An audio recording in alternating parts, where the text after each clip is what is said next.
What is up, everyone? This is Francis over here from PlayerEssence.com, and welcome to another live episode of Player Essence Cross Nintendo.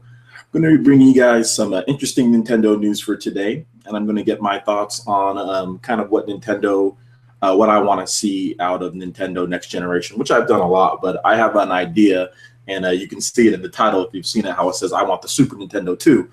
As many of you guys know, the Super Nintendo is my favorite system of all time. And there was a number of things the Super Nintendo did which made it so awesome. And I would love to see Nintendo go back to that. And I'll kind of explain why Nintendo did what they did with the Wii and the Wii, well, not the Wii, but the Wii U, and talk about that. But that will be in the main topic at the end.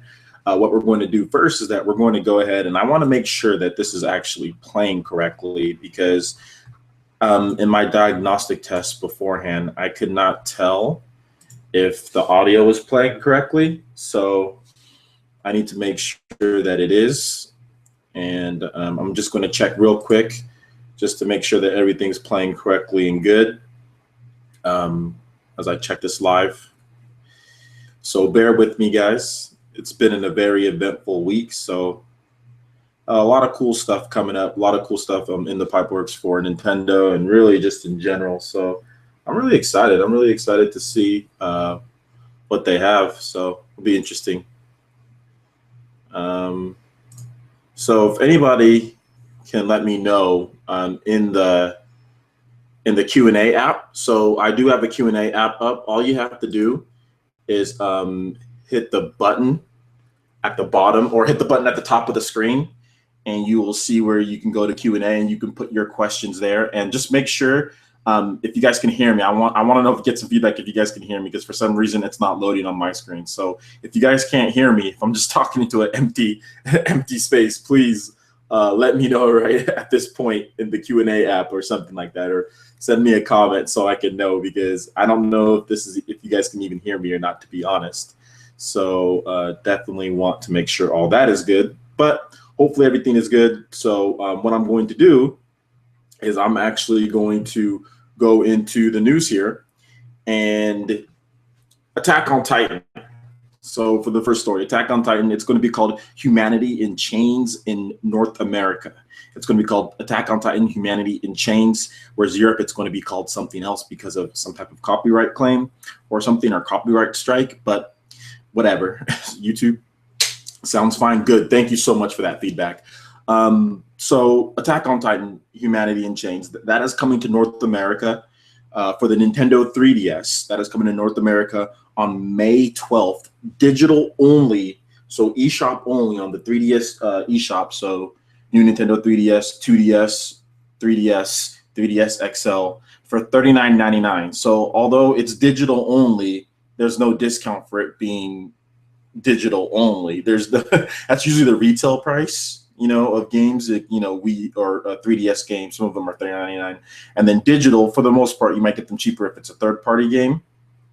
But that's not the case with all games, and that's not the case with Attack on Titan. Attack on Titan is $39.99 digital only in North America. Now, the bad news is that if you do live in Europe, it has been it's been delayed, and they don't know when it's going to come out. And I'll go ahead and read Atlas's statement. So hold on for some important Attack on Titan news. The first official Attack on Titan game swings to the Western shores via omnidirectional mobility gear on May 12th for $39.99. However, the downside to that is due to a copyright claim in Europe, the EU version will henceforth be known as Shingeki no Kyojin, Humanity in Chains, and is currently delayed. We don't have an exact launch date yet, but we're shooting for as soon as possible. Stay tuned for more info.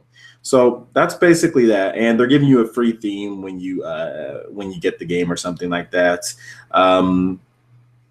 So yeah, it's and they showed off a new trailer. Attack on Titan, I think it came out a few years ago or a couple of years ago for the 3DS in Japan, and from all the people who've played it so far and from what I've seen, it seems like it is a pretty cool game. I have not got into the anime myself, but there's actually episodes available. So if you want to get into the anime, you can go on the Nintendo 3DS eShop and you can stream episodes right to your Nintendo 3DS. So that's pretty cool that they're doing that, trying to get people into the anime, and then hopefully they buy the game. Heck, it's coming out, what is that, May 12th? Oh my gosh, that's like That's in like that's less than 2 weeks from now, and it's coming out. So yeah, if all you Attack on Titan fans, and I know there's a lot of you, hold on to your Titans because that one's coming out pretty soon here. So good stuff all around. Next, we're going to move on to the next story here, and that is going to be Yooka-Laylee. No, just Yooka-Laylee, a 3D platformer, Rare-vival. Get it? Rare-vival. And that's what it says on the Kickstarter, which is probably one of the most successful Kickstarters ever. And I have not seen a Kickstarter kick this much butt since freaking Mighty Number 9, Kenji Inafune, which we've got news on Mighty Number 9 coming up soon. But they've got over 1,157,000. It's going up. 1,157,488 with over 33,000 backers. I don't know the conversion rates for euros or pounds or whatever it's called to US dollars, but what I do know is that's well over, I think it's 1.5 million or more at this point. That is insane for a 3D platformer in this day and age that's not made by Nintendo. And because, I mean, that's just so much money that they've already gotten. And this Kickstarter just started yesterday. They just got this thing going, and look at it now, and it's just crazy. And it just goes to show you that people still want this game. And for those who don't know, I don't know how you don't know, but at this point, this game, Yooka-Laylee, is developed by the creative talent behind Banjo-Kazooie and Donkey Kong Country. And these guys, these were ex-Rare staffers, and they worked on all of the Donkey Kong Country games, and they worked on a lot of the games that we know and love. They worked on Viva Pinata. They worked on Grabbed by the Ghoulies. That's some of their later stuff that they did for Xbox once they got bought out. They did so many great games. They did the Perfect Darks and all of the other stuff. I mean, Rare did so many good things for Nintendo, and their platformers in general, like Conker and Banjo and the Donkey Kong Country games, were fantastic games, really good games. And it just goes to show you, when you do a Kickstarter right with like this thing called Yooka-Laylee, it has a very, of course, a gimmicky name. I mean, just like Banjo-Kazooie, you have Yooka-Laylee, so it flows, it makes sense. And the powers that they've shown and what they revealed, like, this is how you do a Kickstarter. You don't just start up a Kickstarter with really nothing and say, okay, well, back into my Kickstarter because I've worked on some games that were good in the past. No. You need to have a team of guys that are passionate. You need to come out with footage. You need to come up with proof of concept. Like, you can't just have one video and it can't just be some dull looking brown landscape or something. It needs to be colorful. You need to have video and show that it's going to play well. And that's what they did. They came out with some good video. They came out with some good concept art, some good proof of concept. And of course, these guys are tried, true, and tested. And we all want 3D platformers. I think Nintendo's the only company that truly makes them to the level of quality that Rare made them, you know, with Super Mario 3D World and stuff. So it's pretty cool to see this game, and I'm pretty sure I'm going to back it pretty soon here. I do want a copy. I just don't know which package I want to get. That's why I'm kind of waiting. There's so many different options. But yeah, it was funded within a day. It's obviously coming to Wii U. It's coming to PC. It was funded pretty much with 175,000 euros or pounds or whatever that is. It was funded. And I'm just going to call it with dollars. And it was funded with that. So within like an hour, 40 minutes, it was funded on PC and Wii U. And then if it hit $1 million, then it would actually release simultaneously on all systems. So that's PS4, Xbox One, Wii U, and PC.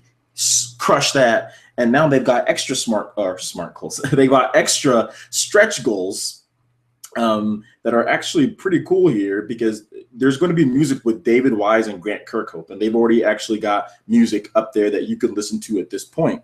And they're crushing the stretch goals right now. $1,100,000. You've got going old school N64 shader mode plus credits plus GK rap plus video with Grant Kirkhope. So that's crushed. Now the next one is $1,200,000, and that's Let's Play parentheses tonic, and that's developer walkthrough and commentary video.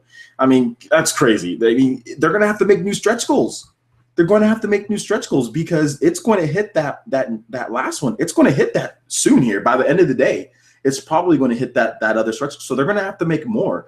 I think some people were talking about online play because the game is confirmed to have co-op already. So 4-player co-op, it's going to have that, and like a buddy co-op system. They're going to have to make it like maybe $2 million to hire somebody else and get some online play in there, because this game is going to be big. I mean, this is going to be a popular game. This is going to sell very well. It's confirmed to sell very well. Let's just put it right there. It's already confirmed to sell amazingly. So this is going to be a franchise, and this is the start of great things to come. And I hope they can form a new Rare that's actually confident, unlike the Rare that we have at Microsoft at this point. So this is the new Rare, and this is what I'm talking about. And this is what Nintendo wanted. They wanted indie developers to band together, make great games, the classic style games, and put them out there, and Nintendo will get that support. And that's what guys like Playtonic are doing. That's what guys like Yacht Club Games are doing. They're going to be the next big developer within the next 5 years.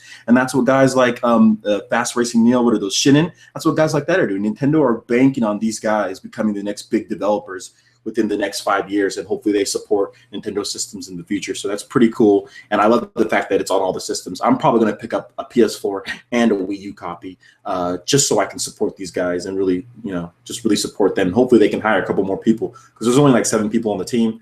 I'm not sure if that's enough if they want to have really lofty expectations and goals. I think this game is going to be solid because they're going to work together and make sure it's good, and it's going to be a nice type package. But I think going forward, developing on Nintendo's next hardware and developing on the PS4 and Xbox One later down the line, and then the other systems, they're going to need more than 7 people, definitely. So good stuff there. I know I spent a little bit of time on that, but definitely good stuff there. So let's go ahead and let's move on to the next topic here, and that is these jokers. This is a bunch of jokers.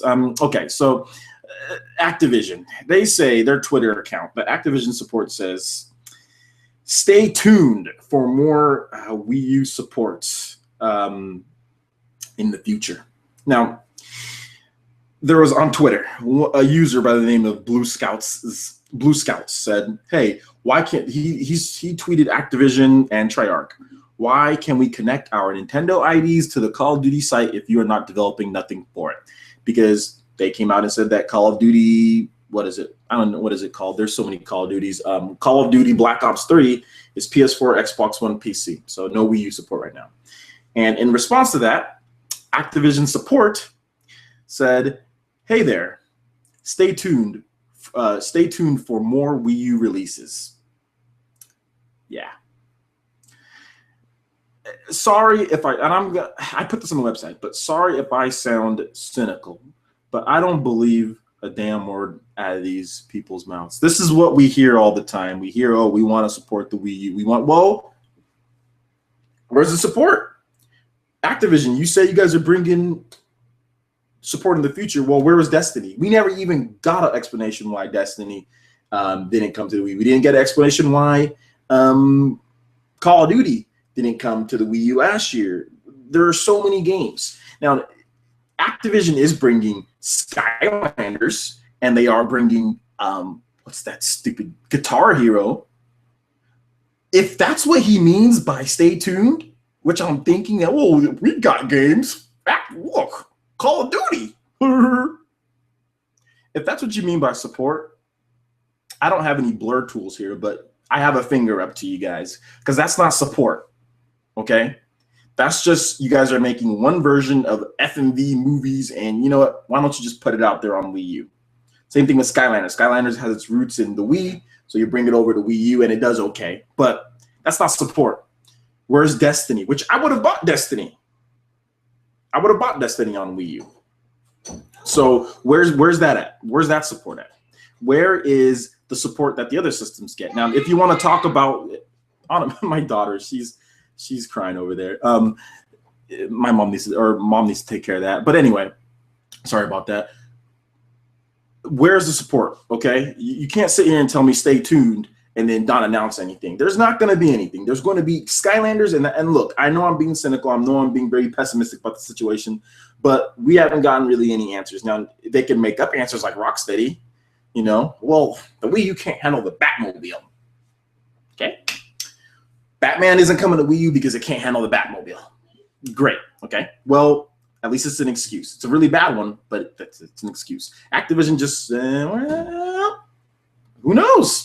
So I'm sorry, I don't buy it. I want to see what they got first. I want to see some announcements. Until then, sorry, Activision, don't buy your talk. But anyway, we'll see. So we're gonna move on to the next story here, guys. Splatoon focused Nintendo Direct on May 7th. So May 7th, I'm going to look at my calendar here. May 7th, that is a Thursday, and that's going to be at 10 a.m. Eastern Standard Time, 7 a.m. Pacific Time. I will have a live reaction video for you guys because you guys like my last Xenoblade Chronicles one so much. So I will be doing a live reaction video, and I will be covering the event because it is before the time I have to go to work, which is good, Nintendo. Do that. If you're going to do them early. Do them at 6 a.m., do them at 7 a.m., just so I can do them before I have to go to work. So yeah, really cool. And we should get a lot of cool news. I'm expecting at this Nintendo, I'm expecting co-op, some form more of co-op, like a co-op campaign mode.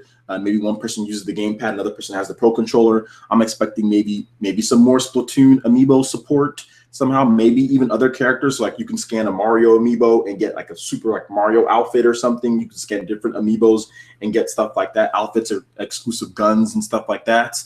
I'm also expecting there to be more of the single player. So we should see more of that. And maybe we get more in depth on the new modes or a new mode for multiplayer. So that's kind of what I'm expecting. There's probably going to be some surprises here if they're going to hold a whole Nintendo Direct for it. They've already showed off this game a ton, and they've already done a lot of different trailers. They showed off it at, they had a show, what was it? Treehouse live streaming. There's been so much stuff for it. So I'm looking forward to it. We'll have a live reaction video. Look forward to that on Player Essence. And on YouTube the day of, probably, yeah, it'll be up that morning before I go to work, so it'll be up in the morning. Just a reminder to everybody who's watching, because I see that we've got a number of people watching here. If you want to ask a question, what you have to do is, if you see in the bottom left-hand corner of your screen, make sure you hit that Q&A button. It's yellow writing, and from there go to the top and you will see a little button at the top to where you can click that and you can ask your questions, because I will be doing questions that you guys can ask at the end of the show here. So let's move on to the next topic here, because we are almost through all the normal topics. And we're going to be talking about Mighty Number 9. Yes, Mighty Number 9. There is going to be a physical version planned for release. The date is September 15th. That is coming to Wii U. That's coming to PS4, Xbox One. At least that's what I think on September 15th. Now, the PS3, Xbox 360, 3DS, PS Vita versions, those might not be coming with the physical release, nor might they, or they might not be coming at the same day, or it might be earlier. I don't really know. I do know that the 3DS version and the PS Vita version, I know those are coming afterwards. But this is another reason why I think cross-buy is good, because it's going to look the same on all systems for the most part, except for the 3DS. The 3DS cannot run Unreal Engine 3. It cannot run it. There's no port for it. So they have to, I don't know if they have to make that game from scratch, maybe with the Unity engine or something like that, because this game does run on Unreal Engine 3. So it's going to be interesting what they do with that. But hey, you know what? They promised it. So they're probably like, dang it, we have to make this 3DS version now. That's probably the hardest version to make, to port that type of game to the 3DS. Because I know Ubisoft was having issues porting Rayman Legends, or no, what was it? Rayman Origins to the Nintendo 3DS. That's why it came out so much later. So this could fall into the same category as that. So it might be coming later. The 3DS version might be coming a lot later. The same goes with the PS Vita version. But I know that PS Vita games can handle Unreal Engine 3, I think, better or something like that. Or there might be better tools. It's a stronger system, so we'll see. But overall, man, I'm really stoked. I'm really happy to see this game, and I cannot wait to play it. This is the old school type of gaming, and you know, I have a video coming up pretty soon. I'll probably do another live stream. I mean, I'm like this close to being done with modern games, outside of the ones that are like intentionally retro. Like Xenoblade Chronicles X is modern, but it has that old school RPG feel with some modern elements into it. and Nintendo's games usually have that, and Bloodborne's kind of like that here and there.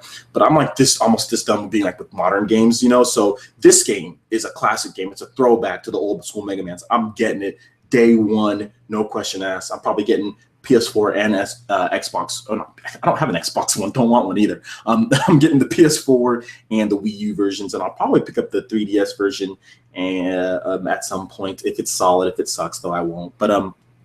But yeah, I'm really looking forward to this game, and I want to know what you guys think about the game. Please let me know in the comment section below. Sound off in the comments. Do whatever you need to do. But yeah, Mighty Number 9 is looking good, and they have the box art. Ooh, that box art is looking spiffy. Video games being too cheap. I'm not gonna watch the video right now, but I guess I'll talk about that once we get into my Q&A. Okay, so for the last bit of news before I get into the main topic here, we have Nikkei. That's the Japanese reporting website. The Nikkei, whatever, says that Nintendo will post an operating profit of 25 billion yen. So Nikkei is reporting that Nintendo will post an operating profit of 25 billion yen for their financial report next week. This is the quarterly period ending on March 2015. Nikkei says also reports the Nikkei report also reports that Yokai Watch 2, Super Smash Bros. For Wii U and Nintendo 3DS, and the new Nintendo 3DS were big contributors to Nintendo's operating profit, in addition to Amiibo selling like gangbusters as well. So I do want to talk about this just a little bit because, this is one of those things where, a lot of people who obviously doomsday scenario people were saying Nintendo's done, Nintendo's through, because last year they posted an operating profit of like 29 billion yen or 20-something billion yen, and people are like, oh, it's over for Nintendo, it's over. And it's just like, anybody who has half a brain is thinking like, yeah, this is like a couple $100 million. That's not a big deal considering what Nintendo has in the bank. And if anybody who came out and said that, and came out and said Nintendo's going to be fine, or it's not that big of a deal, damage control. And you look at this year and yeah, they're fine. You know why they're fine? Because they have, Anime, my daughter, she's being loud back there, because the reason why Nintendo is doing this well is because they have the games. Iwata thought of the Amiibo idea. That was brilliant. They're making money off that. They had Super Smash Bros. They didn't have that in the last physical year. They're having it this year. They have Smash Bros. Selling over 10 million units. They got Yokai Watch selling like 6 million units. That's a lot of royalty money right there. Got the new Nintendo 3DS selling like gangbusters, doing very well. They've got increased Wii U sales and increased 3DS sales. They have a number of games that did very well. Pokemon continues to sell. Pokemon Omega Ruby Alpha Sapphire did really well. You had Mario Kart that did really well. You had Bayonetta that sold better than the software that they had the year before that in 2013, leading up to 2014, because they had like Sonic that didn't sell anything, and they had like, what else did they have? They had just a bunch of games that didn't do that well. I mean, you had Game & Wario. You had all these games that didn't do well, whereas in 2014, you had games that did much better, like Bayonetta, Hyrule Warriors did much better. You had a lot of good stuff there. So overall, they just did better in general. And Super Smash Bros. Was the catalyst along with a lot of other games. So this isn't surprising to me. I said last year when people were dooming them, and I came out in a video and said, no, it's not like that. No, it's not. I mean, they're going to recover. It's Nintendo. And people said I'm damage control, and people said that I'm just fanboy. And yeah, they're recovering. And this is before they enter the whole mobile market, which they're going to make these cheap games and make millions off these cheap games, in addition to Amiibo, in addition to all the games that they have coming out. I mean, it's just, it's common sense. And Wii U sales are up year on year. 3DS sales are doing better with the new Nintendo 3DS launch. I mean, so it's just like, it's just funny when people start calling you names just because you're not sitting there praising doom on a company over and over and over and over and over again, like some people do. But it's Nintendo. They got billions of dollars in the bank, and I already knew they were going to recover. But hey, whatever. It is what it is. So yeah, pretty good stuff there. So that basically wraps it up for all of the regular topics at this point. I'm going to get into my main topic, and that is going to be talking about the Nintendo NX and what I want or / think Nintendo should do with that system. And I've talked about this before, but I'm going to talk about it again. So my favorite system, my favorite Nintendo system of all time is basically the Super Nintendo, and probably, I would say Super Nintendo and GameCube. But like, if we're not talking about like backwards compatibility, because the Wii played GameCube games, but we're just talking about just the system itself, strip out the whole backwards compatibility thing. I think the Super Nintendo was the best, one of the best systems Nintendo's ever made. And the reason why, as far as games-wise, it was one of the best. I think engineering-wise, I think the GameCube was or is the best system Nintendo's ever made. I think, yeah, the GameCube is. But as far as games-wise and the system, the Super Nintendo is the best. And I think Nintendo should go back to that model with the Super Nintendo too. Now, here's a couple things with the Super Nintendo. Now, the Super Nintendo, it uses cartridge, obviously. Back then, most systems uses cartridge. But man, it was not only was it powerful, but it was efficient.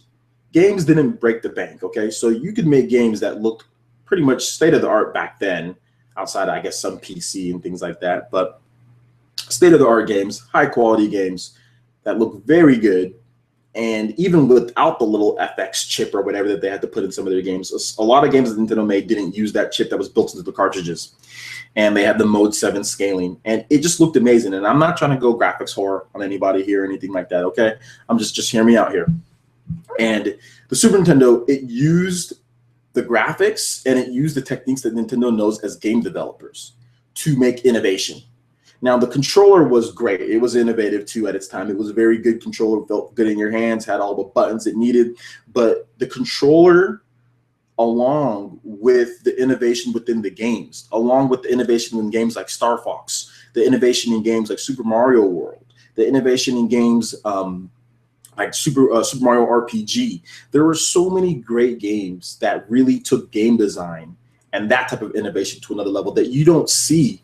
Chrono Trigger was another game, and the Super Nintendo enabled that. Now, the reason why the Super Nintendo, in my opinion, enabled that because you had a great fusion between cost of production, although some games were expensive with the cartridges. Chrono Trigger was like $70, but a lot of developers could make very efficient games, could get up games running quickly because it wasn't a super hard system to develop for, and you can get games up and running very quickly, get them going, and when they did come out, they looked great and they played great with the controller. Now, Nintendo should go back to that philosophy because, in my opinion, when you look at the Wii U, and let me grab my Wii U gamepad real quick. Well, here's my Japanese Wii U. Now, this is, it's a good controller, guys. Don't get me wrong, but there's a number of issues with this controller, okay? There's a number of issues. One, for a lot of people, especially like, you know, Nintendo said this is for like the hardcore, but really they made a lot of games that were for casual consumers, you know, a lot of casual consumers, like they made like Game & Watch and stuff. So they were trying to attract them with that, like they did with Wii Sports and Nintendo Land. Otherwise, we would have got a game like Metroid at launch or something more that would be for like seasoned Nintendo fans. This is a very intimidating controller to casual players, okay? It's a very intimidating controller. The Super Nintendo controller is a lot, believe it or not, is less intimidating than this controller right here. And I think this controller is a little too complex with all the stuff that it has on there. It's great, don't get me wrong. But a problem with this is that it's heavy. It's also heavy for kids. And for me, it's great. But it can also be uncomfortable for long periods of playtime. It fits in my hands perfectly. It's nice, you know, the weight is balanced by your index finger right here. But when I'm trying to play Xenoblade Chronicles on this controller, I run into comfort issues with long extended periods of time. When I'm grinding, when I'm just trying to, you know, play and all that, because when I'm not showing videos up on Player Essence and on my YouTube here, I'm grinding to make sure that I can get through and like show you guys like fight boss battles, and so I can, you know, do good. And it makes it kind of uncomfortable to play on this controller for long periods of time. Now, where's my other controller at? I can't find my, oh yeah, here we go. Give me a second, guys.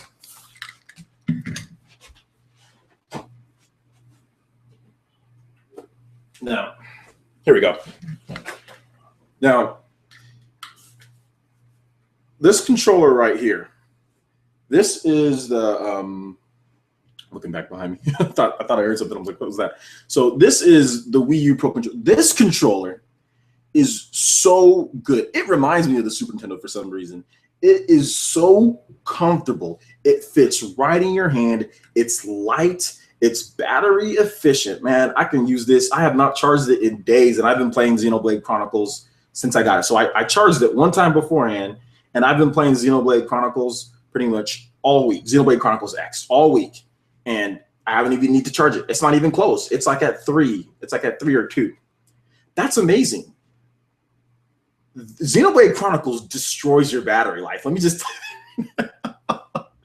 Xenoblade Chronicles absolutely destroys your battery life on your gamepad. You will be charging that sucker because there's a lot of stuff going on that gamepad. You have different colors, you have in-depth detailed maps, you can touch, and there's all sorts of stuff that goes on. There's sounds coming out. Man, that thing it uses that gamepad, and it uses it in a good way. Don't get me wrong. It's cool how they used it, but this for RPGs is comfortable. It is it's so comfortable, and it's so good, and it reminds me of the Super Nintendo. And if Nintendo, what they could do for next generation, they can take this controller, they can make it look, they can color it gray.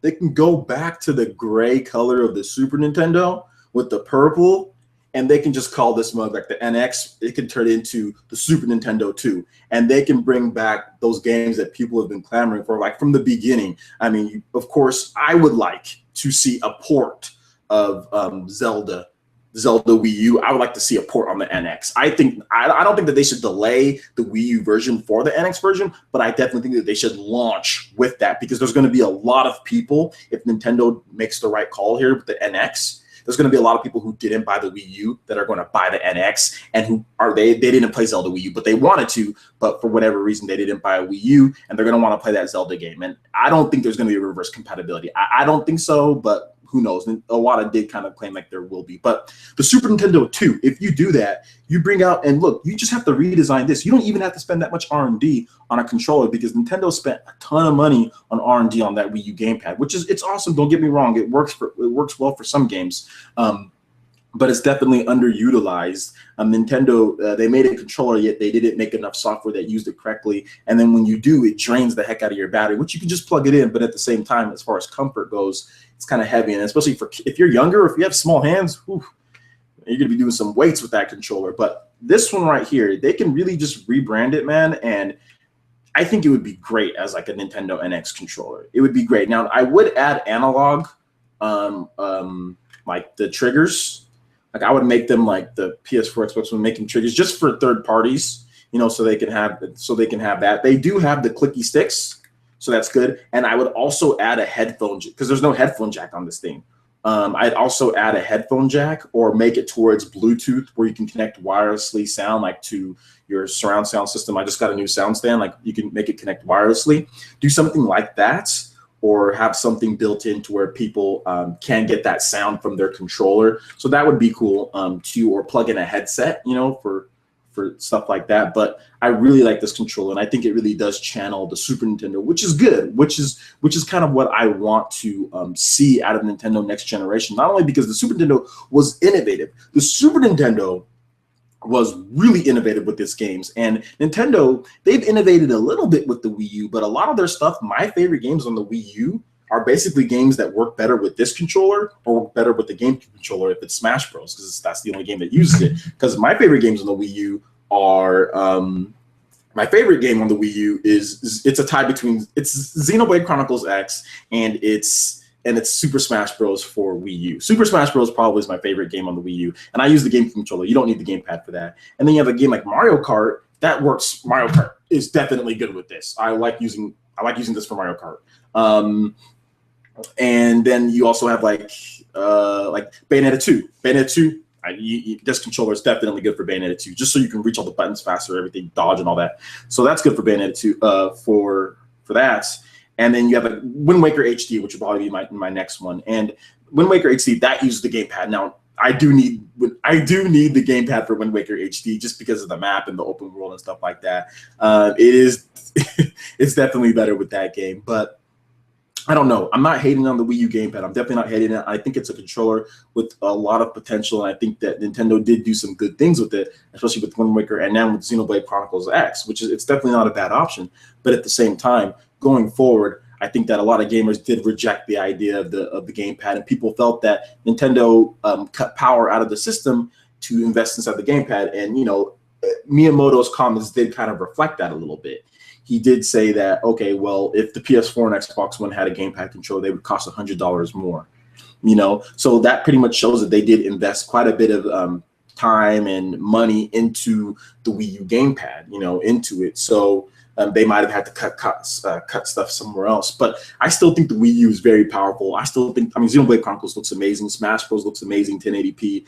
A lot of games look great. And overall, I think next generation, if they did call it the Super Nintendo 2, or heck, I'd even take the GameCube 2, I would love to see them go back and revisit those classic franchises. I would love to see them collaborate with Square Enix to get Super Mario RPG 2. I would love to see them collaborate, or not even collaborate. I'd love to see them have Monolith Soft go back to working on Bates and Katos and bring out that. I would love to see another, like a full-blown Metroid open world adventure game on the Nintendo NX. That would be great. I would love to see a full-blown, I wouldn't even say an F-Zero game. I would love to see a Captain Falcon game, which has F-Zero elements, like kind of like Grand Theft Auto. Not that you go around killing people, but maybe more like Sleeping Dogs. Yeah, like you fight crime, you do street races if you want to do street races, but F-Zero would be like the futuristic races. You can kind of just do what you want with Captain Falcon, because Captain Falcon's awesome. He can fight, he can punch people. He's so cool, yet he's inside his car. I want to see Captain Falcon out of his car and beating up people. So I would love to see like a Captain Falcon game with F-Zero racing in there. There are so many cool things that the Super Nintendo did. And Super Nintendo had all that stuff. Super Nintendo had F-Zero, Super Nintendo had Super Mario RPG, Super Nintendo had Star Fox, Super Nintendo had so many games. I would love to see another Star Fox. I think Nintendo needs to just go with those, like, be confident in your game developers. And that's the one thing that I want to stress here with this is, like, a lot of people say, oh, well, you need to innovate with controllers and you need to innovate with devices. Like, not necessarily. Like, here's the thing. You can innovate within the game. Super Mario 3D World is not innovative because it uses a Wii U gamepad, but it isn't even using it in innovative ways, to be honest. Like, you blow on it or touch something or whatever.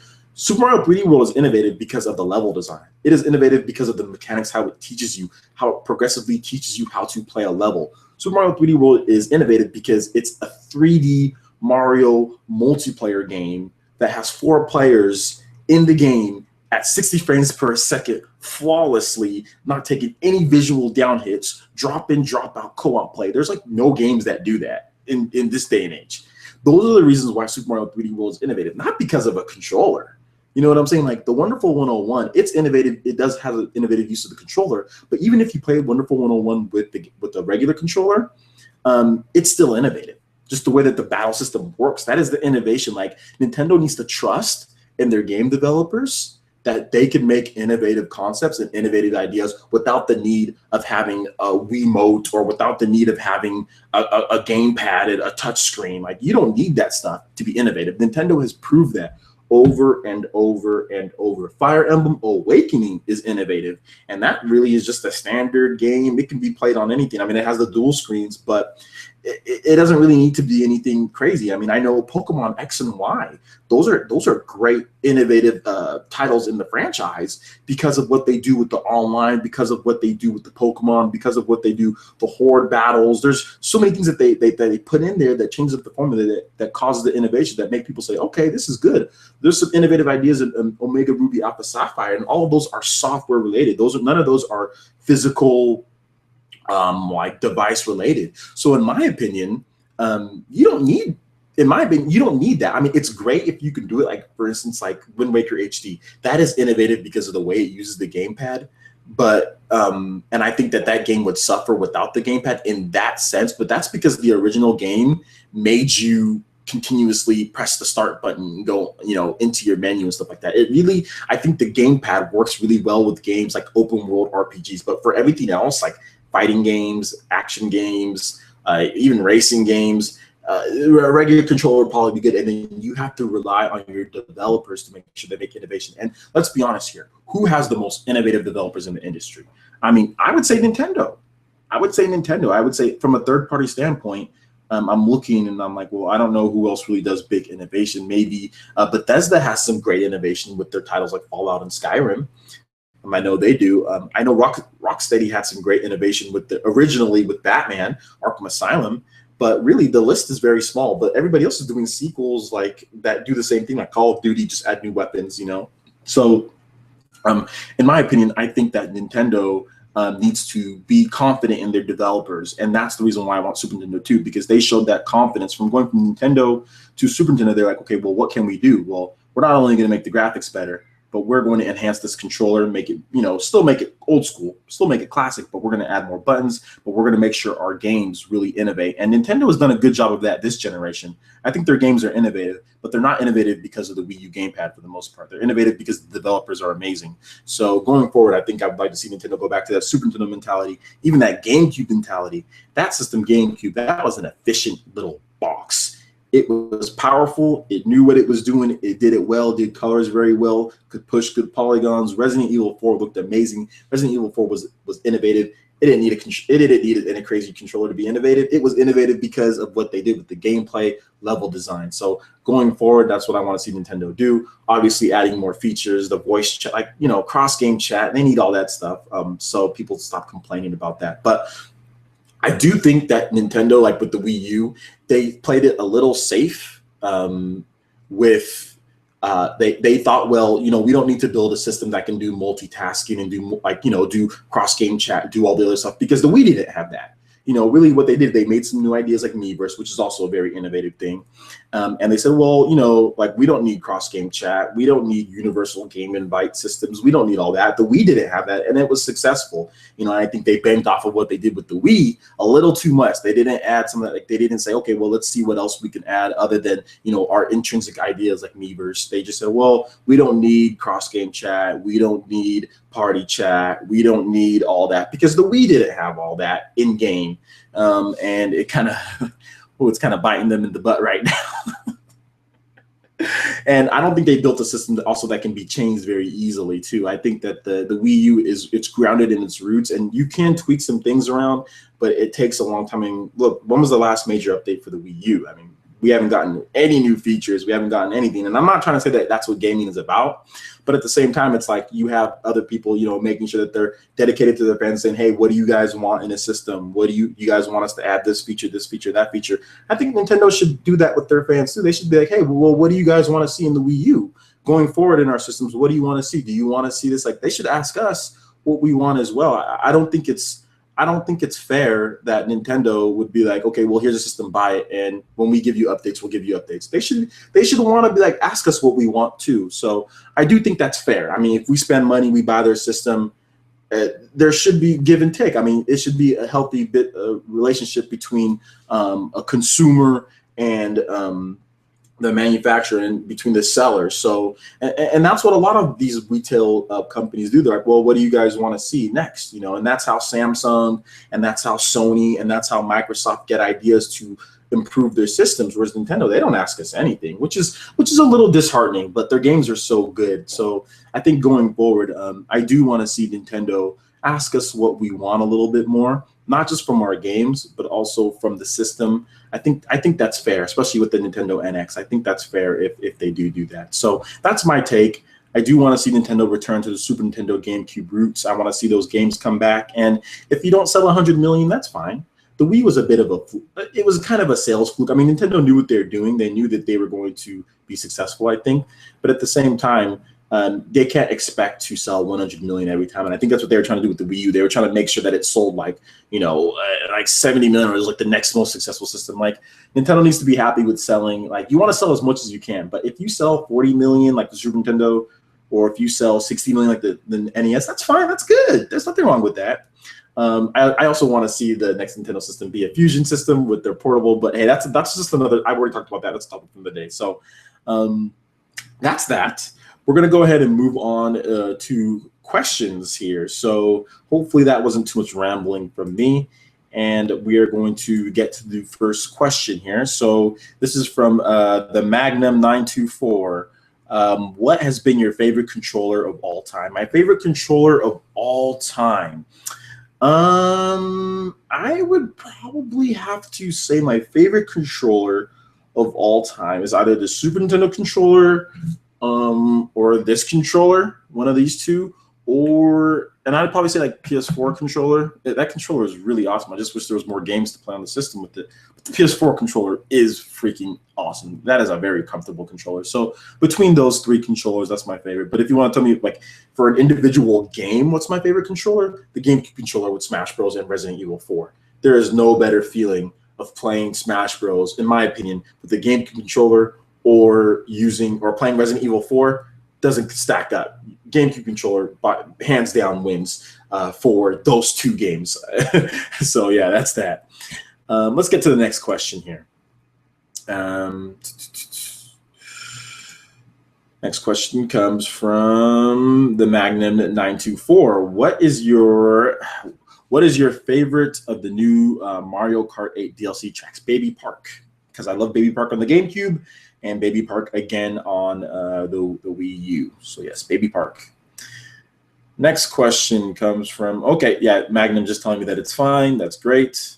Next question comes from Magnum 924 again. Do you think it would be a good idea for Nintendo to do something similar to Smash Ballot when they ask fans what they want in their next system / games? Well, yeah, I talked about that. Yes. It's you know, and I said that, like, I don't think it's fair that Nintendo released, especially a $350 system, and said, well, we're not going to tell you what we're adding. We don't want any feedback from you. You know, nothing. I mean, we don't get we can't tell them what we want in any of this stuff. So I don't think that's fair. I mean, I know we buy the system and we know what we're getting with the system, but I also think that Nintendo needs to be a little bit more progressive in that area and ask us what we want. And I think if they did that, more people would be open to buying their system, especially PS4 and Xbox One's people. Because trust me, here in America, everywhere, people got credit cards. Even if they can't afford something, they'll still buy it. You know what I'm saying? Like, and they'll just wait. They'll just pay $200 on it, $300 on it, or $100 on it for the next 10 months or whatever and pay it off. So people can buy stuff. It's just that they don't want to buy the Wii U. They want to buy the 3DS because the 3DS, it does the same type of junk that the Wii U does as far as not giving us features and heck, even sometimes taking away features. But the 3DS has so many cool RPGs and so many games, you can't ignore that. Whereas the Wii U, it doesn't get as many games as the 3DS, and the 3DS has third-party support, and the Wii U doesn't have as much third-party support. Nintendo going forward, yeah, you're right. They should hold about and be like, okay, well, what are our most important features? What do we want to see? And I think that's fair. If you're going to charge us $399 or $350 at launch, or you're going to charge us $299, I think we should get at least an option. I mean, or maybe even introduce like a Nintendo Plus program to where if we pay a little bit, we can get some of those advanced features. You know, give us an option. I think options are good, and right now Nintendo isn't giving us any options. So, good question. Next comes from DBZ fan Jody. Also, Francis, due to how big and beautiful the Banjo-Kazooie spin-off game is, so Yooka-Laylee, do you think that indie developers can take the place of third-party developers on Wii U or even compete with third parties? Yes, and I talked about that when I talked about Banjo or Yooka-Laylee. Yeah, these are the new third-party developers. I think that Fast Racing Neo is going to be every bit as good as a regular third-party racing game. It might not have as much, like, let's say, per se, as much content, or it might not be has as much online features or stuff like that. But as far as competing from a graphical level, competing from a gameplay standpoint, indie developers are already there on a gameplay standpoint. It's just they don't have the budgets to do everything else.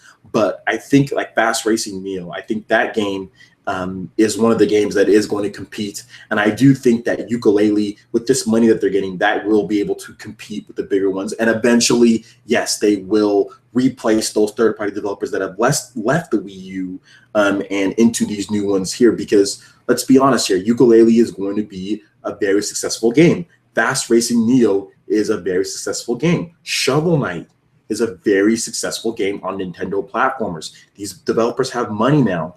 Hire a couple more developers, they make another hit. You only need about 1 or 2 big hits. Once you get those 1 or 2 big hits, you've got money. You can do something more. These developers will blossom into bigger ones, and they will not forget the opportunity that Nintendo has given them, like some of the past developers have, just because of the indie atmosphere and how games are made at this point. So, and how they've already have a built-in fan base with Nintendo fans, because the next game that Yacht Club Games release, Nintendo fans are going to buy it on the 3DS and Wii U. The next game that Shinin releases, Nintendo fans are going to buy it. I mean, pretty much everything that Shinin's done to this point has been Nintendo fans funding them, and they are very successful, and they are not hurting for money. So good stuff all around from these indies, and yeah, they will be able to compete eventually. They're not quite there, but Yooka-Laylee drops and Fast Racing Neo drops, and Yacht Club Games' next game drops, and yeah, I think those are going to compete. Okay. Next question comes from Teviril. One of those two. Are you planning on getting Devil's Third? Yes, I am planning on getting Devil's Third, and it's going to be a very good game. I'm planning on getting most of the major Wii U games. The only major Wii U game that I didn't buy is Mario Party because they didn't have online multiplayer. So I'm not buying these games that are multiplayer focused. They don't have online multiplayer. So yeah. Next question comes from DBZ fan Jody. Hey Francis, do you think that Nintendo should focus on third-party multiplats or third-party exclusives? That's a good question. Nintendo should focus on first-party games, and then they should focus on third-party exclusives, and then they should focus in that order. Then they should focus on third-party multi-platform games. We did talk about the indie developers, so they do have some third-party multi-platform games on their system, and hopefully those are Nintendo's banking on those developers, taking over. But maybe a port or two here of a game or helping out here and there. But I don't think it should be the main focus because Nintendo already has good third-party developers on the Nintendo 3DS. They just need to make that fusion system to where developers don't have to make two separate games because it split their resources among all these different companies. You just make a Nintendo game and it comes out, take advantage of the power of the hardware of the console base, take advantage of the portability, street pass, other things that a portable system can do, and you got third-party support right there. If the Wii U and 3DS could do that, some type of sharing, the Wii U would be in a much better spot because you could play Bravely Default, you could play Shin Megami Tensei, you can play Pokemon X and Y, you can play all those games on your Wii U. They would sell on the Wii U. Plain and simple. I don't care if the graphics aren't as good. They would sell. So that's really the issue. Nintendo just didn't think ahead for that, but they'll fix that next generation. I'm positive they'll fix that next gen. So they'll have third-party developers. Don't worry about that. Next question comes from Capable Tie 7. What do you want to see from Sony and Microsoft at E3? Specifically, what would make you get an Xbox One? An Xbox One. Xbox One is really Americanish. They haven't released any major Japanese RPGs, and they aren't getting the next Star Ocean game. They aren't getting the next Persona game. Many of the Japanese RPGs that are coming to the system run better on PS4. In my opinion, there is no reason to buy an Xbox One. They do have Scalebound, but man, it's going to have to be a phenomenal game, and I'm going to have to get the Xbox on sale because I'm not going to buy the Xbox One just for Scalebound. I need to see multiple games, and I need to see them actually invest in Japan. I would like to see maybe a couple exclusive RPGs, maybe even one more exclusive RPG that they help out because the Xbox 360 had a ton of exclusive RPGs. That's why I love the Xbox 360 the most last gen. But this gen, Microsoft is not doing that, and their sales are suffering in Japan for it. And that's why I bought a PS4. So it's going to be tough, man. It's going to be tough, but I do need to see more of them make a little bit more of a push for Japanese games for me to get on board. As far as what I want to see from Sony, I just want to see Persona. I want to see Sony actually make good games. Like Bloodborne is a great start, but I mean they made Killzone. That was not very good. I played it, not very good. They made Knack. That was not very good. The Order 1886. That's not very good. How do you have 3 garbage games like that? Like come on. Like they're 1 for 4 right now, as far as my opinion. And The Last of Us Remastered, in my opinion, I don't really like. I mean, it's okay, but it's just whatever. I mean, that's a good game if you like that type of game. But that was a PS3 game. You know what I'm saying? So I'm not really – I'm counting it, but then I'm not. And I need to see them make good games. I want to see Sony make good first-party games. And really, in my opinion, right now, they're 1 for 4. They're 25%. That's not a good average. This isn't – this. I mean, even in baseball, that's a little suspect. You might get sent down to the minors with that average, 250. So yeah, I just want to see them make better games personally. Better first-party games. They got good third-party games coming. You got Persona and you got Star Ocean coming, those are going to be. You better know those are going to be in my PS4. But they got to do a better job at making their games. All right, so next one comes from Capable Tie 7. If the NX shares library with portable, do you think cross-buy will be a thing as you get both versions for the price of one? I do think that cross-buy will be a thing. I don't think it's going to be like, okay, flat out, okay, you buy the version on the console side and you get the portable for free. I think it's going to be a tiered system to where it works up to that. So that, let's say you buy the portable version or you buy the console version, you get the portable version for like 50 or 60%. You get like a fat discount. And then the more you do that, it escalates to eventually just being you get it. I think that's what they're going to do. And that's going to tie into the Nintendo network. So the most loyal fans will get the complete cross-buy, but I think it is going to be an escalator. And then it might reset at some point, like after a year or two or something like that. But eventually it will get to that point, but I don't think it's going to be like that right away. But I do think you're going to have the option of buying the game on either system. It's like, it's on there. This is and it's going to show you what, if you buy the console version, this is what you're going to get. Like you're going to get enhanced visuals, you're going to get this feature, you're going to get this. If you buy the portable version, obviously you get portability, you get Street Pass functionality, you get this. So they're going to tell you what the differences are. They're going to show you screenshots maybe from either one of them, or maybe even if they're very similar, they might not even do that. And then just give like a disclaimer like, okay, well, it might look a little bit different on the portable version, or it might look a little bit different on the console version. And that's what they're going to do. I think that's what they're going to do. And that would be awesome. That would get a lot of people to buy a Nintendo system. So we'll see. Let's see here. This one comes from Capable Tie 7. Which Fire Emblem story do you want to play first? I want to play the harder one. I think the Black Kingdom is the harder one, so I want to play that one. Next one comes from KH Anime G. So this is NGX 159. Hey, what's up, dude? Hey, NGX 159 here. I'm here listening to you as I unpack from moving to another house. Nice, congratulations on moving to another house. With Nintendo giving love to F-Zero and Mario Kart 8, do you predict that we will see a new F-Zero reveal at E3? The timing seems ironically perfect with the new DLC and all. I think it could. It's a possibility. I don't know if 100% for sure. They might hold off to the NX on that one. I don't know, but I'm not gonna sit here and say Nintendo is Nintendo is Nintendo. So I don't know if we'll get F-Zero. We haven't got F-Zero. What? It's been so long since the last F-Zero game. So we'll see. Next one comes from, do you think Scalebound will give Bayonetta 2 a run for its money? A run for it anywhere near as good? No, because Bayonetta 2 is ridiculously polished. It's the second game in an already polished engine that just needed more polishing, and they just added everything that they think that they could add. Scalebound is a new IP running on hardware that they're unfamiliar with as far as they go. So I don't think everything is going to be fleshed out. I don't think it's going to be as polished or as good as Bayonetta 2. Will it give Bayonetta 1 a run for its money? Yes, I think it'll give Bayonetta 1 a run for its money, but not Bayonetta 2. All right, next comes from, I think it's Trilink, or yeah, Trilink. Hey, hello, Francis from the UK. What's up, dude? UK, awesome. What up, man? Ross Jabu. What up, Essence? Love your channel. Thanks a lot. I do appreciate that. Next comes from Ying Yang Yao, one of the awesome users here. And sorry for the noise in the background. I think my daughter, she's kind of struggling right now with mom. They're struggling. What are your 2 coins on the idea of video games being too cheap? I don't think they are. I think they're priced right. That's my 2 cents. Let's see. This next one comes from DBZ fan Jody. Francis, one of the best-selling 3DS games is Pokemon.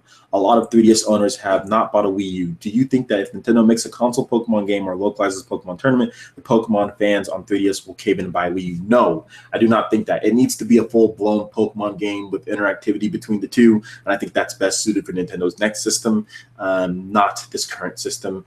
Right now, that really the 3DS to Wii U functionality is trash. It's pretty much non-existent. So no, I do not think that it would have them cave in and buy one. It would have to be something amazing. It'd have to be a full-blown Pokemon adventure, the next Pokemon adventure, and I don't think that's going to happen. So I don't think Pokemon Tournament's going to do it either. I think some, but no, because Pokemon fans like, or Pokemon fans like Pokemon, like the X and Y and all that. They don't, I mean, they buy Mystery Dungeon and all that, the spin-offs and stuff, but they don't buy it for a fighting game. You know what I'm saying? I think that appeals to Wii U fans more than anything because of Smash Bros. And, you know, Smash Bros. Fans and stuff like that. So, no, I don't think it will. I think the NX, I think that will be the system that finally gets the portable guys to say, okay, let me look into getting the console version. My headphones are kind of off. Anyway, whatever. All right, let's go ahead and move on to the next question here. And that comes from Capable Tie 7. Do you think that Amiibo will be under control by the time the NX comes out? I think they will make a bigger thing on the NX, so they need to be easier to get them. Yeah, I think so. I think the port strike and just Nintendo didn't know that they're going to be this popular, and Nintendo's not going to sit here and break the bank on making 1 million figures on each one. So they're definitely going to make sure that they produce smart amounts and get that out there. But yeah, I think things will be fine by the time the NX comes out. I don't think the NX isn't coming out till 2017, in my opinion. I mean, at the earliest 2017. So, next comes from Capable Tie 7. How good do you think Mewtwo is? He will become either my main or my second main next to Yoshi. I think Mewtwo is. I think he's middle to upper tier. His up smash is very strong. His setups with his side B to down B to forward smash, pretty much guaranteed, is very good. Excuse me. I think he has a lot of good stuff. I think Mewtwo has a lot of great tools. I think he has a fantastic jab. I think his jab is very good. He has 2 kill throws. He has an up kill throw. He has a back kill throw. So that's also very cool. His tilts are good and quick. His tilts can combo into other things. His fair is very good, very strong. That can kill. Mewtwo is overall, he's a solid character, very solid character. A little floaty for my taste, but definitely very solid. I think Yoshi's better, though. So I think Yoshi should still be your main. I don't like Yoshi, though. I hate Yoshi. Next comes from NGX159. When are we going to play Smash and MK again with fellow player essencers like myself? Very, very soon. I've just been busy with Xenoblade Chronicles and some good stuff, but very soon I will have some stuff set up. Don't worry about that. Probably before E3. I want to have it to where when we do something like that, it's something cool, like I'm giving away prizes and stuff. So look forward to that soon. The Magnum 924. What Wii games would you like to see ported to Nintendo 3DS? Really nothing. To be honest, if a Wii game comes out, like I'd rather just have them put it on the Wii U, like through the digital download, or just like whatever. Like, I mean, I don't really think there's any Wii games. I mean, the Wii is not one of my favorite systems. I think there's some good games, but it's just not there. I would like to see if there's going to be Wii games, just put them on the Wii U, like they did Super Mario Galaxy. That's cool. You know, Super Mario Galaxy is fun. Super Mario Galaxy 2, that game's awesome. That's cool. I mean, I like the fact that they put like some RPGs on there. Maybe The Last Story, that might be cool on the new Nintendo 3DS. But really, I don't want to see much. All right. DBZ fan Jody. Yo, Francis, with very high-profile games coming out on Wii U this year, such as Splatoon and Xenoblade, do you predict an increase in Wii U sales? Yes, but nothing crazy. But I do predict an increase. It would have been more if there was Zelda, but there will be an increase because it's already been increasing year on year. It's like 20% more. So I think there will be more of an increase, especially with Xenoblade in Japan. That'll be increased. So we'll see.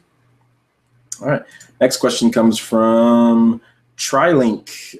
What are your thoughts on Ryu possibly being added to DLC in Super Smash Bros? I'd rather we get a second or third party rep from a company not represented. There are many other great candidates: Wonder Red, Bayonetta, Bomberman, Simon Belmont. Yeah, I think Ryu's cool. It'd be cool for Ryu in there. But yeah, I would like to see Bayonetta or Wonder Red myself.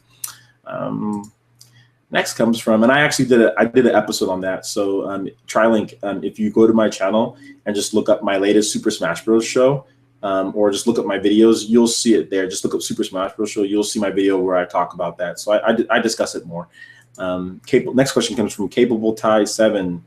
Do you think there will be any more updates or DLC for Mario Kart 8? Yes. And how many more characters do you expect for Smash DLC? I expect at least 5 more characters for Smash DLC, 3 to 5 more characters for Smash DLC. And that's because it kind of hinted that on the website with those blank things. And plus, you know, it's an endless money pool for Nintendo. So, I mean, I think the sales of Mewtwo alone are going to make Nintendo $1 million. I think there's going to be at least 500,000 people that go out there and plop down $4 or $5 for both characters or for both versions of the characters. So yeah, I think that's definitely going. It's a multi-million. I think that DLC for Smash Bros is a multi-million-dollar business by itself. I mean, the game is sold. What is it? Around 7 million on the 3DS, and it's sold around 4 million on the Wii U, or 3 to 4 million on the Wii U. You have the biggest base of users for a fighting game at this point. There is no other fighting game that has a base of users this big. You need to give these people DLC. Otherwise, you're throwing away millions. I'll probably say you're throwing away at least $10 million or more. I mean, it could be more. I mean, you're throwing away just with Mewtwo, not releasing Mewtwo. But like, let's say like Lucas and all the other characters that could be coming, and especially the character ballot one. I mean, you're going to get at least 6 or 7 million downloads, in my opinion. You cannot leave that money on the table, especially in the situation Nintendo's in right now. Like, obviously, they had some losses and then they're recovering. You better not leave that. Iwata would be a bad CEO if there wasn't DLC in Smash Bros. That would be ridiculous from a business standpoint. Next question comes from Capable Tie 7. Did you see Avengers: Age of Ultron yet? It was really good, and I was so excited after the post-credit scene. No, I haven't seen it yet, and I don't know if I'm going to see it or not. Next question comes from TriLink. Is there any game/franchise you regretted not playing earlier? Oh, my God, yes. For me, it was Xenoblade Chronicles. We got it on release, but only started it last week. Knew after 20 hours that I regretted not playing the game when I got it. It was truly revolutionized the JRPG. Yeah, there's a number of games that I felt that I should have played earlier that I didn't play. I know, like Bates and Kados. That was one of the games that I'm like, man, like, and then I still need to play Bates and Kados Origins. So yeah, that's part of me going like retro. Like, I'm gonna have some stuff coming up pretty soon here because I'm tired of modern gaming. So I'm picking up a Wii. I'm picking up an HDMI port to port the HDMI so I can put it into my capture card, and I'm gonna start playing GameCube games. Like, there's a lot of GameCube games that I missed that I should have played because I'm stupid. And ones that I started that I knew I should have played more. So yeah. Because back then I used to listen. The problem is that I used to listen to stupid reviews. I used to listen to IGN. I used to listen to all these people and not just trust my own instinct at times. So I skipped out on Lost Odyssey because of IGN's review. I skipped out on Lost Odyssey, one of my favorite games of all time, because of stupid IGN's review and them complaining about random encounters. So stupid. I played Lost Odyssey in. I think I played it in 2011, but it came out like 2008 or something like that. I should have played it so much. I should have played it back when I was in college. And I really regretted not playing that game. I love Lost Odyssey on the Xbox 360. Absolutely adore that game. Absolutely love it. Absolutely. It's such a good game. And yeah, I'm kicking myself for not playing that game earlier. So let's go to move on to the next question. Capable Tie 7. Final question. Who do you want to play as in battle, or who do I want to play as in Battlefront? I want to play as Sidious, and thanks for answering all my questions. I'll be completely honest. Like, Battlefront, I don't even know if I'm probably gonna play it, but is there any? I'm not a huge Star Wars fan, so is there anybody that I truly want to play as? Just like, I don't know, like Luke Skywalker or something. I mean, Han Solo, Obi-Wan. Yeah, Obi-Wan's cool. Obi-Wan Kenobi. Yeah, so yeah, that's what I want to play as. All right, and no problem answering your questions, dude. That's what I'm here for. That's why I made this live stream. NGX159. Heads up, though. I had issues with playing GameCube games on Wii, and it would freeze, but on an actual GameCube games work flawless. Okay, thank you. I do appreciate that heads up. I remember I have a Wii and I played GameCube games on my Wii. I never had any issues, but yeah, there could be. Let's see here. So DBZ fan Jody, Francis, the Wii U is a couple million away from reaching the sales of Xbox One, yet third parties still act like there's no one on Wii U. How do you feel about third party devs such as Activision teasing Wii U owners with COD Black Ops 3? Well, I talked about that. You know, yeah, the third-party developers, they were already off the. They were never going to support the Wii U no matter how much it sold.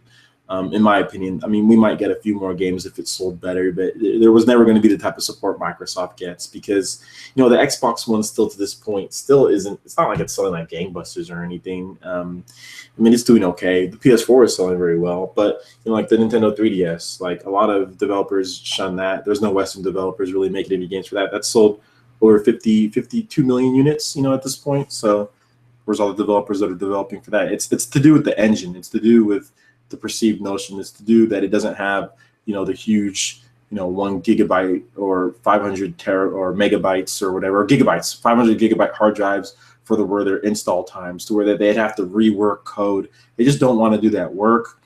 You know, they want to work with x86 and the Wii U isn't that. So they don't want to do the work to make games on Wii U. It doesn't matter if the Wii U sold well or not. It'd be just like the 3DS. You might get some. The 3DS gets more support because it has sold better. But at the same time, you're not going to see a bunch of third-party developers Western developers flocking to the system. So it is what it is. And I think Activision sucks for doing what they're doing because I don't know if we're getting Call of Duty Black Ops 3. So who knows? All right. Last question comes from Wolf Flow.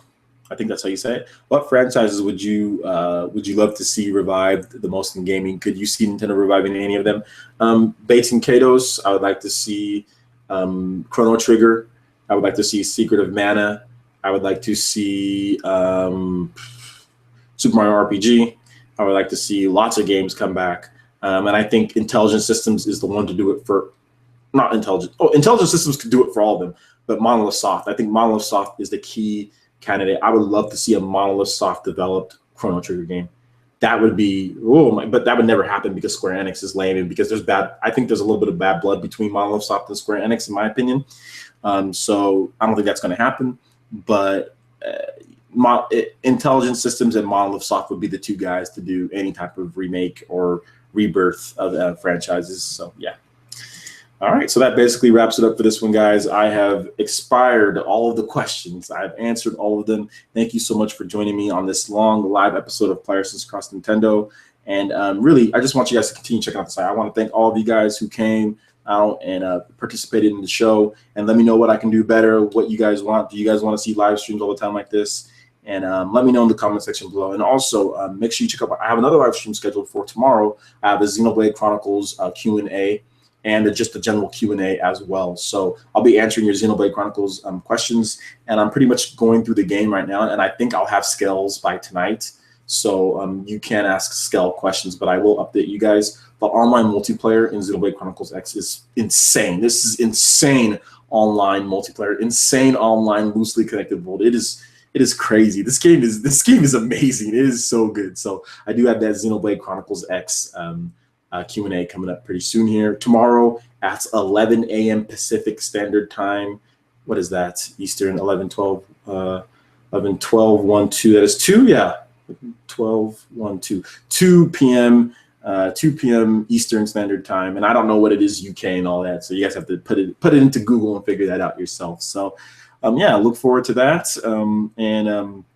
Make sure you hit that subscribe button for someone new. Hit that like button.